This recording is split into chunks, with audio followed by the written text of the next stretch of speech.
afternoon. Won't you be seated? I have several announcements to make first.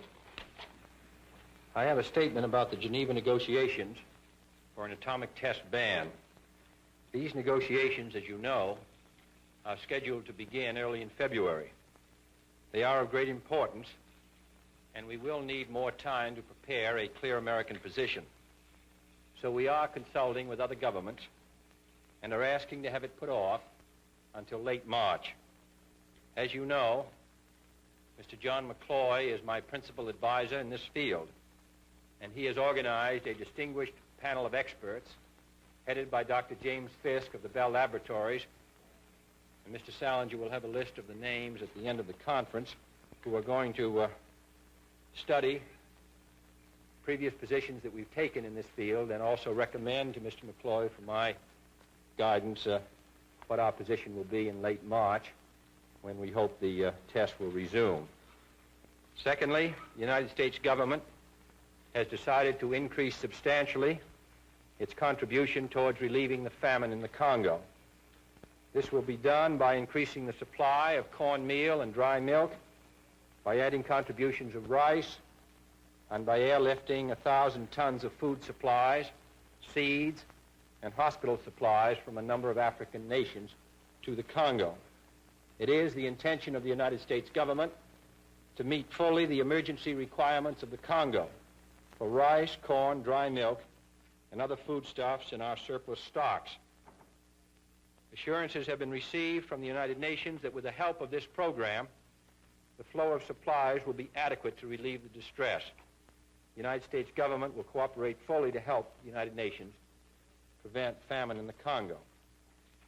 Third, I'm happy to be able to announce that Captain Freeman B. Olmsted and Captain John R. McCone, members of the crew of the United States Air Force RB-47 aircraft, who have been detained by Soviet authorities since July 1st, 1960, have been released by the Soviet government and are now en route to the United States.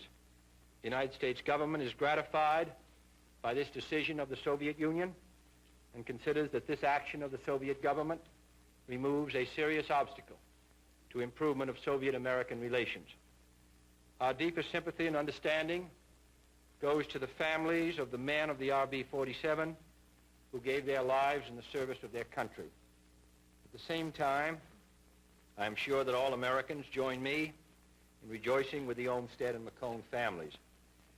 The families, as well as the men, comported themselves in these trying times in a way which is truly in the best traditions of the military services of the United States. Restraint in these conditions is obviously not easy, but they can be assured that they have contributed in large measure to the final achievement of the objective which we all sought, the release of the men. Yes. President, this RB-47 case was regarded by the Russians as an overflight, although we took a different position. In the light of this announcement, what will be your general policy on overflights and on such things as the U-2 case, or the U-2 flights? Do you conceive of circumstances which might warrant resumption of such things as the U-2 flights? The Soviet government is fully aware of the United States government views with respect to the distinction between the question of the United States Air Force RB-47 and the incident which occurred over Soviet territory on May 1st, 1960, involving an American U-2 type aircraft. Flights of American aircraft penetrating the airspace of the Soviet Union have been suspended since May 1960. I have ordered that they not be resumed. President, yes? There have been reports that Mr. Khrushchev might come to the United Nations General Assembly for the resumption of the disarmament debate sometime in March. If this were to happen, would you welcome a visit by him to Washington or get acquainted? I've not heard officially of any proposal by Mr. Khrushchev to come to the United States. I've merely seen newspaper reports, and I feel that it would be more appropriate to wait until we had some indication whether Mr. Khrushchev was planning to come to the United Nations. Yes. Mr. President, can you tell us something about what your role was, if you had one, in the release of these flyers? Did this come about as a consequence of some action you took? Well, this matter has been under discussion by the American ambassador and the Mr. Khrushchev on one occasion and representatives of the Soviet Foreign Ministry since this weekend. The flyers were released as of 2 a.m. yesterday morning, but in the plane taking off, there was a tire that was blown, and therefore the plane did not take off. Our last information is that it took off at 5 o'clock our time this afternoon. It will fly to Amsterdam, and then we expect the flyers to be brought to the United States tomorrow afternoon. Yes, Mr. Lawrence? Mr. President, one of your task forces recommended that you resist any early move toward general disarmament negotiations until a firm and fixed U.S. policy could be worked out. What is your reaction to that report, and how much time do you think it might take to get a firm, fixed U.S. position? Well, Mr. McCloy has responsibility over the area of disarmament as well as nuclear testing. He has, as I've said, set up this advisory committee on nuclear testing. We expect to also get the American position clearer on general disarmament. There is not the same deadline that we've been facing on the nuclear testing, where we were supposed to resume in early February. But I can state that this was a matter which was discussed early this week by the Secretary of Defense and the Secretary of State and Mr. McCloy, and we are preparing a clarification of American positions on disarmament. I think Mr. Morgan had stood up. Mr. Morgan, and then you. Mr. President, what more can you tell us about the long conversation that Ambassador Thompson had with Mr. Khrushchev, including whether the tone of that conversation was anywhere near as friendly as that of the messages that Khrushchev has sent you?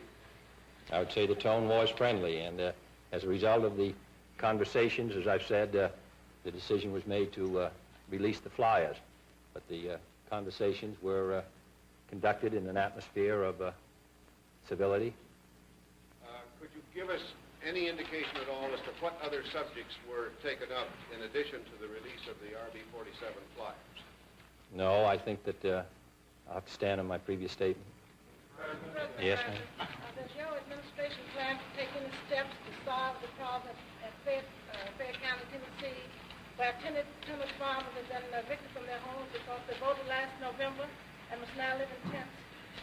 We are, the Congress, of course, enacted legislation which placed very clear responsibility on the executive branch to protect the right of voting. I supported that legislation. I am extremely interested in making sure that every American is given the right to cast his vote without prejudice to his rights as a citizen. And therefore, I can state that this administration will pursue the problem of providing that protection with all vigor. President? Yes? Sir, would you please tell us how it was possible for you to do by executive order what Mr. Benson always told us was impossible for him to do without more legislation? I refer to the order expanding the distribution of food to the unemployed and giving them more variety in the diet.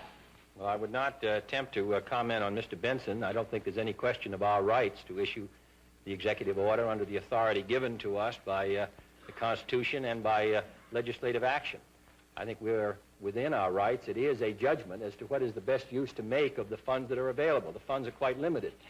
The diet which is being provided for the people who are unemployed is still inadequate. But nevertheless, we have used the funds that are available to the maximum. And I don't think there's any question that we were within our rights. Yes? Sir, could you tell us how and when you learned that these flyers are going to be released? I learned as a result of the conversations which Ambassador Thompson had with the Soviet officials, and therefore it has, we were informed as to the date that they would be released, the time, yesterday. Yes, Ms. Means? Mr. President, There's been some apprehension about the instantaneous broadcast of presidential press conferences such as this one, the contention being that an inadvertent statement, no longer correctable as in the old days, could possibly cause some grave consequences. Do you feel there is any risk, or could you give us some thought on that subject? Well, it was my understanding that the statements made by President Eisenhower were on the record. They may have been a clarification that could have been issued afterwards, but it still would have been on the record as a clarification, so that I don't think that the interests of our country are, it seems to me, they're as well protected under this system as they were under the system followed by President Eisenhower. And this system has the advantage of providing more direct communication. Yes, Ms. Smith. Under what conditions would you consider reopening diplomatic relations with Cuba, and are you considering such a step now?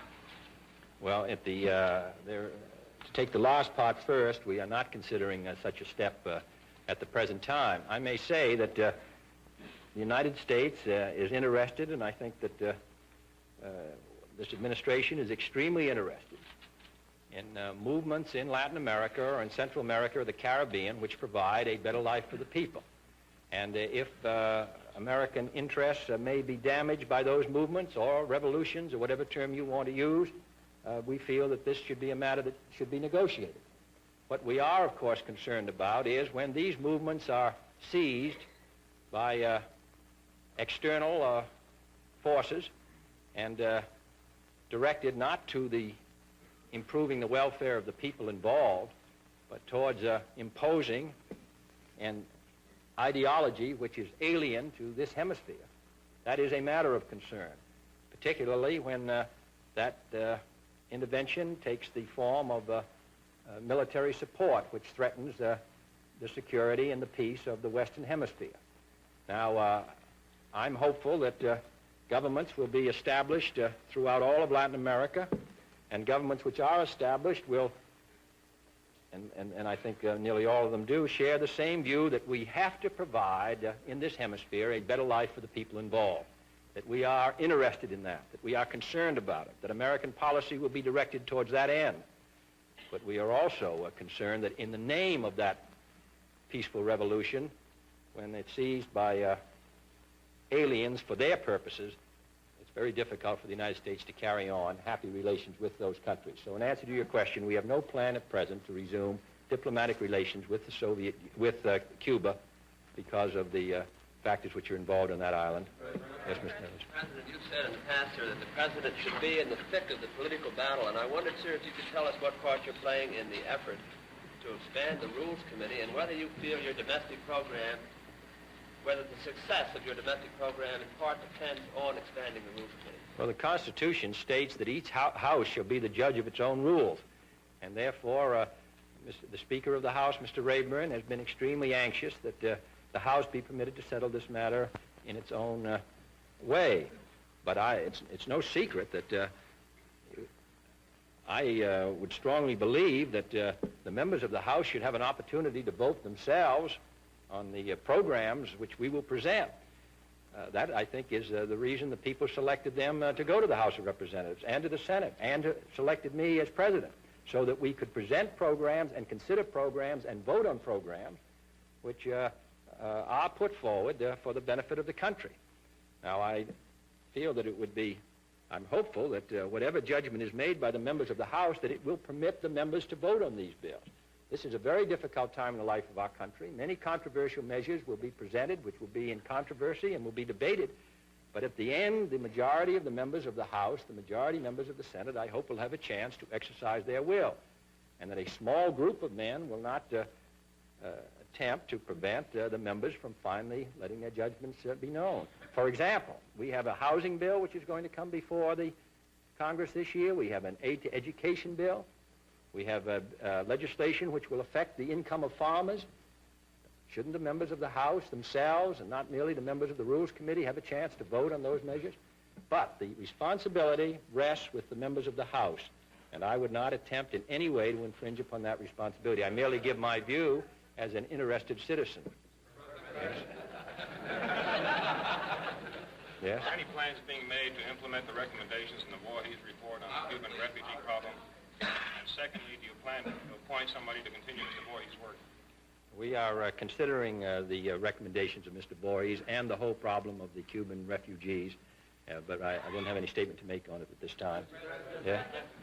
Mr. President, what is the official government position in regard to the Portuguese seized ship? Can the Navy board it if and when it makes contact? Well, I believe that the location of the ship has been determined, and perhaps we could give the location of it. There is at the present time, the instructions are for the Navy to continue to its accompaniment of the ship. The Santa Maria has been located by Navy P-2V aircraft, and the position is approximately 600 miles north of the mouth of the Amazon River. It is headed on a course of 117, speed 15 knots, and the exact position at 10 minutes after 4 was 10-35 north, 45-42 west. It will be trailed by aircraft until picked up by the destroyers of our African task force. Now, there are Americans involved, and their lives are involved, but there is we do not we're not given any instructions to the Navy to carry out any boarding operations, though of course we are concerned about the lives of the Americans involved, and also because we are concerned because the ship belongs to a country with which the United States has friendly relations. In consequence of Mr. Khrushchev's apparent indication last weekend of willingness to release the American flyers, have you sent any communication to him through Ambassador Thompson or otherwise? Have I sent a message since the release of the flyers? Since his communication to us through Ambassador Well, we've had Thompson. several exchanges with the Soviet authorities. I do not believe that one has taken place since the release of the prisoners, but that's partially because there has been this delay about their leaving Moscow. Ms. Gray? Mr. President, there is meeting here now a nationwide group of labor, agriculture, and industry which wants to abolish or restrict the Reciprocal Trade Agreements Act. They say that it robs us of gold, robs American workers of jobs. What is your position on such a proposal? Well, I think that their meeting here is well within their rights and as citizens of the United States, and I think that we should listen to their views. This is a matter of great concern. I do think we should be conscious of the fact, of course, that the balance of trade has been substantially in our favor in the last year. But we are continually concerned about those imports which adversely affect an entire industry or adversely affect the employment of a substantial number of our citizens. The present laws, Peril Point and Escape Clause, of course, all take those matters into consideration. But I'm glad to have them here. I'm glad to have them express their views. I think the Congress should consider their views carefully. And I hope that in their consideration, they will consider the whole problem of trade. And I do think we should realize that the balance of trade has been in our favor, and the gold flow would have been substantially worse if we had not had this favorable balance of trade. We'll go over here. Mr. President, in relation to the gold flow problem, the outgoing administration has ordered a cutback in the number of American military and civilian dependents stationed abroad in the so-called hard currency nation. The day before your inaugural, the outgoing defense secretary advised your incoming defense secretary in a matter of urging him that release should be sought as soon as possible because of what the outgoing defense secretary termed the adverse effect of the order on the morale of the military and their families. Have you had a chance or make up your mind on that position, sir? Mr. McNamara and Mr. Dillon have discussed the effect of this order on military morale, our military strength, the rate of re-enlistment. It's really a question of determining what alternative steps can be secured which would be less harmful, but which would protect the flow of gold. I do expect to make some reference to this matter of gold outflow in the State of the Union address. I will send, within a 2-week period after the State of the Union address, a message to the Congress dealing with the gold outflow and our recommendations for meeting it. And we will, at that time, come to some judgment as to whether a more satisfactory method of protecting our gold could be secured than providing for the return of the families of Americans serving abroad in the military. I will say that our study so far has convinced us that the dollar must be protected, that the dollar can be protected in its present value. The exchange controls are not essential, but it is a most serious problem, and it will be the subject of a message to the Congress. The state of New York gave you one of your handsomest majorities in the 1960 election campaign, but now the Democrats of New York are rather bitterly divided over leadership. As the leader of the Democratic Party nationally, are you going to take some steps to try and heal the splits in New York? Well, the people in New York, the Democratic organizations in New York who are interested in the success of the Democratic Party, they have to make their judgments as to what kind of a party they want to build there. I have asked Mr. Bailey, the new chairman of the Democratic Party, to lend a helping hand in attempting to alleviate some of the distress. Yes? President, sir, do you have any plans for quick federal aid for the unemployed? I will. We are going to send a message to the Congress right after the State of the Union address on what steps we think the government could profitably take to provide protection for the unemployed and also to stimulate the economy. On the immediate question, I will discuss that in the State of the Union address on Monday. Mr. President, now that the Soviets have released the R-47 flyers, would you estimate for us the chances of you meeting with Khrushchev? Yes, there is no relationship, nor has there been in the discussions between the two matters. And therefore, I have there's been no change in my previous statement that there are no plans at the present time for meeting with Mr. Khrushchev. Yes. President, will you tolerate the continued abuse of executive privilege to suppress information which is needed by Congress? For instance, now that you are president, will you direct the USIA to give the Senate Foreign Relations Committee those prestige polls which you urged the previous administration to make available during the campaign?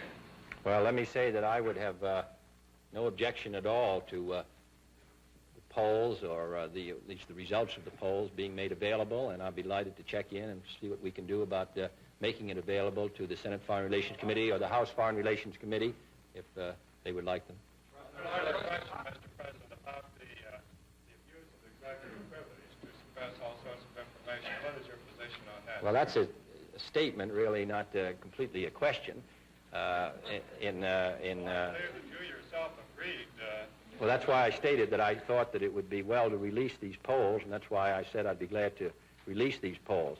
Now, if other matters come up, we'll have to make a judgment whether it is an abuse or whether it is within the constitutional protections given to the executive. And I would hope that we can, within the limits of national security, make available information to the press and to the people. And I do think that it would be helpful to release the polls which were discussed last fall. Secretary Salinger indicated today there might be a need for a tightening of information on national security. Doesn't the policy of deterrence require that the enemy have knowledge of our strength and of our intentions and the ability to carry them out, and wouldn't we risk a possible miscalculation by tightening up information? Well, I think that the enemy is informed of our strength. I think Mr. Salinger, in his statement today at lunch, indicated his judgment based on his experience so far that there had been very ample information given so that the enemy can make a determination as to our strength. I am anxious that we have a maximum flow of information, but there quite obviously are some matters which involve the security of the United States. And it's a matter on which the press and the executive should attempt to reach a responsible decision. I could not make a prediction about what those matters will be, but I think that all of us here are aware that there are some matters which it would not be well to discuss at particular times, so that we'll just have to wait and try to work together and see if we can provide as much information as we can within the limits of national security. I do not believe that the stamp national security should be put on mistakes of the administration which do not involve the national security. And this administration would welcome any time that any member of the press feels that we are artificially invoking that cover. But I must say that I do not hold the view that all matters and all information which is available to the executive should be made available at all times, and I don't think any member of the press. So it's a question of trying to work out a solution to a sensitive matter. Mr. Benoka? In the past 2 days, the Secretary of State, Dean Russ, has issued statements, one with your name on it, to the effect that this country wants to return to quiet private diplomacy. Could you give us some idea of the meaning behind this, Mr. President? Are you trying to suggest to Khrushchev to like to resort to this for the time being without offending him or making him go off the cordial path he's on at the present time? Would you, the last part of that? Well, are you trying to suggest to Mr. Khrushchev, by the tone of these, by what you're saying in these statements, that you don't want a summit meeting now, you'd like to go through private channels, and trying to do this without offending him or getting him off the cordial path he's on now? Well, I would just say, without accepting the question completely as a premise, I would say that the Secretary of State is anxious to explore with interested countries what chance we have of lessening world tension, which is, in some areas of the world, is quite high tonight. And therefore, there are occasions when traditional exchanges between diplomats and the countries involved are in the national interest. And that, I think, is what Mr. Rusk is directing his attention to. And I'm hopeful that from those more traditional exchanges, we can perhaps find a greater common ground. Yes? Sir, do you favor Senator Humphrey's suggestion that we send surplus food to Red China, to the UN or CARE or some similar organization? Well, I'd say two things. First, the Red China, the Chinese communists, are exporting food at the present time. Some of it to Africa, some of it has gone, I think, to Cuba. And therefore, that is a factor in their needs for food from abroad. Secondly, we've had no indication from the Chinese communists that they would welcome any offer of food. I'm not anxious to offer food if it's regarded merely as a propaganda effort by the United States. If there is a desire for food and a need for food, the United States would be glad to consider that need, regardless of the source. If people's lives are involved and there's a desire for food, the United States will consider it carefully. I do say that in this case, however, there are these examples of food being exported during this present time, or recent history. And secondly, there has been a rather belligerent attitude expressed towards us in recent days by the Chinese communists, and there is no indication, direct or indirect, private or public, that they would respond favorably to any action by the United States. Mr. President. Yes? Mr. President, the task force report on space has been criticized as partisan opinion. There also has been criticism that the report was made without any contact with NASA officials, without any attempt at liaison during the transition period. And there is concern that no one has so far been named to head the agency. Could you comment on these charges, sir? Well, I don't. The task force was free to make the kind of report that in their best judgment the events called for. The task force was made up of men of broad experience in this field. I think it was really a blue ribbon panel. They presented their views. I don't think anyone's suggesting that their views are necessarily in every case the right views. I am hopeful. We have appointed an acting director, and I'm hopeful that before the week is out, we will have a director of NASA. Yes, Mr. Bell. Mr. President, you have directed your departmental heads to take a new look at the Eisenhower budget. I wonder, with indications that you may have some partial revisions of this budget, can you now say whether you hope or expect to live within the $80 billion, $900 million spending figure which your predecessor laid down? I would, that study of the budget is now going on, and I couldn't give you an answer yet. We haven't finished our study. President, Mr. President, your inaugural address was unusual in that you dealt only with America's position in the world. Why, Mr. President, did you limit yourself to this global theme?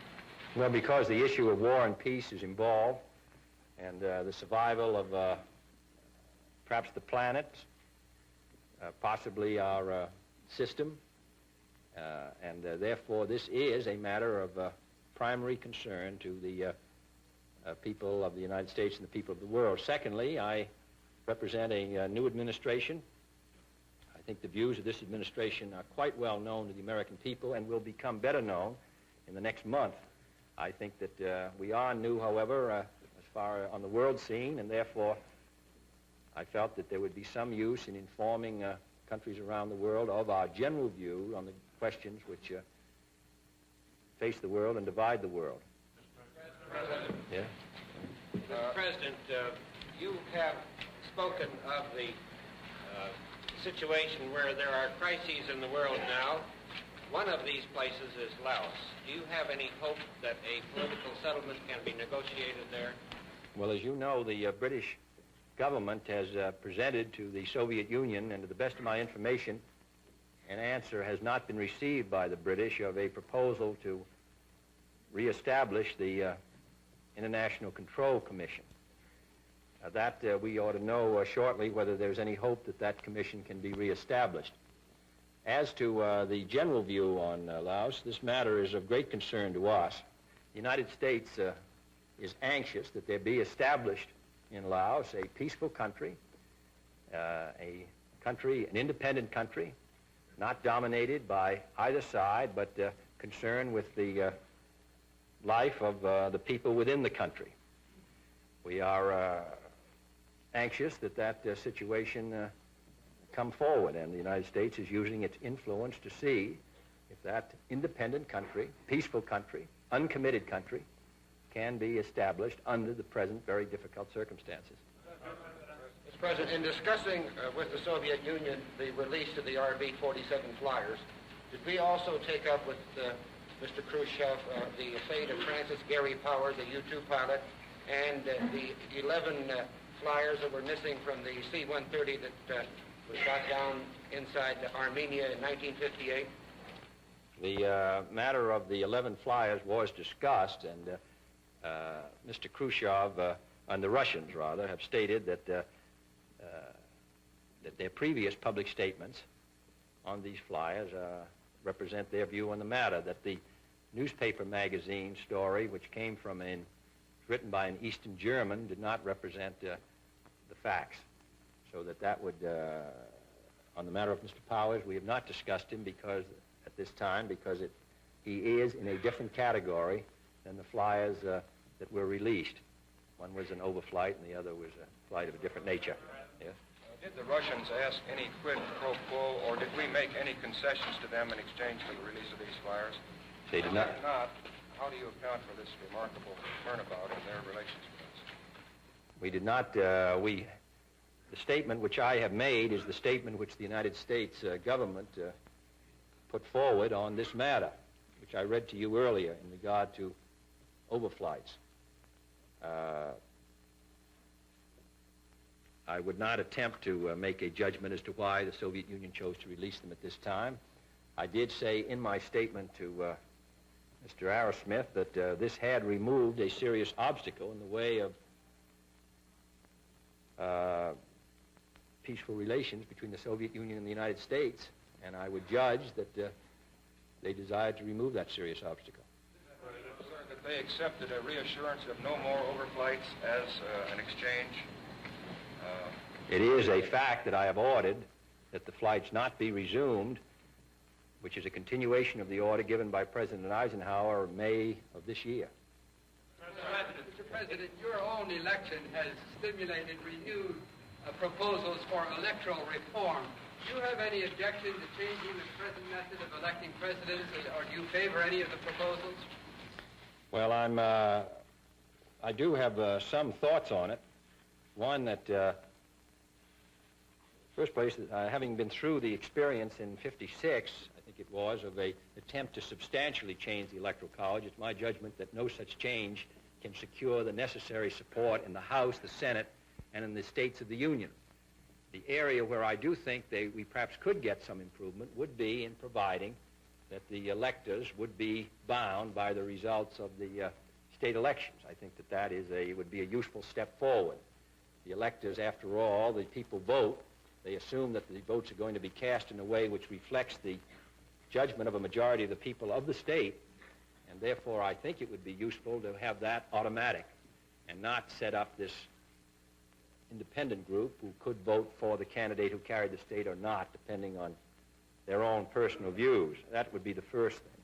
Secondly, I'm hopeful that the Congress would consider the suggestions made, I think, first by President Theodore Roosevelt and later by Senator Richard Newberger of having the national government participate in the financing of national campaigns, because the present system is not satisfactory. Perhaps it would be useful to go into that in more detail later, and because I do think it's the most important subject. But I would say for the present that this matter of the electors would be an area where I think we could usefully move. Mr. Roberts?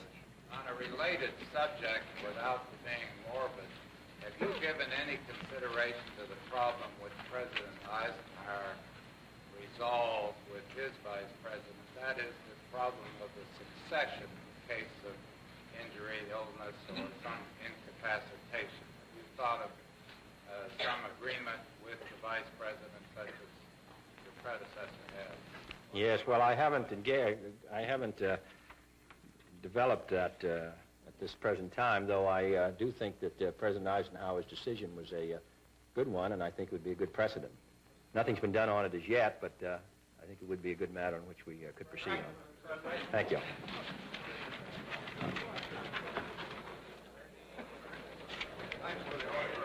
No, fine.